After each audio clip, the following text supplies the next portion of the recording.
Toda segunda quinta-feira do mês de março é comemorado o Dia Mundial do Rim. Esse ano o tema é Vivendo Bem com a Doença Renal. Será que é possível?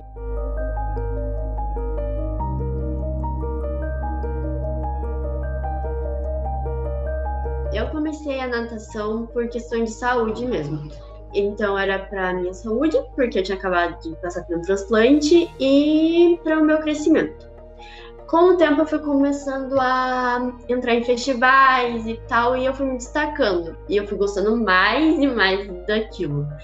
Então eu comecei a treinar mais forte, competir, até que chegou os Jogos dos Transplantados aqui em Curitiba. Eu sou campeã brasileira do Juvenil dos Transplantados. E também tenho várias oportunidades de viajar o mundo para competir pelos transplantados. Apesar de ter uma doença renal crônica, apesar de ter que tomar os remédios, fazer os exames, hoje eu sou uma campeã brasileira de natação, eu estou quase formada em modelo, eu estou fazendo um curso de teatro, e para quem não podia nem ter convivência com pessoas, eu tenho até um cachorro hoje em dia. Não é fácil você ter uma doença crônica e você conseguir viver bem, mas é possível sim. O diagnóstico precoce na doença renal crônica é muito importante. Por quê? O que tem acontecido, infelizmente, nos últimos anos, é que muitas crianças chegam aqui para nós já precisando de iniciar um tratamento de substituição renal. Então, falando especificamente de doença renal crônica, o que pode ser alguma coisa que leve a gente a pensar que uma criança pode ter doença renal crônica? Uma criança que incha, né? Diminui a quantidade de xixi que ela faça na maioria das vezes. A criança que começa a ter alguma dificuldade, assim, principalmente de ganhar altura, mas também afeta no peso. Então, um crescimento que seja mais atrasado em relação às crianças da sua idade.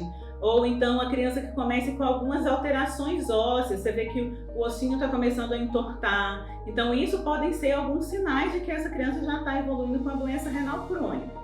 O rim é o filtro do nosso organismo, então a gente precisa que ele funcione bem para que o nosso organismo funcione bem como um todo.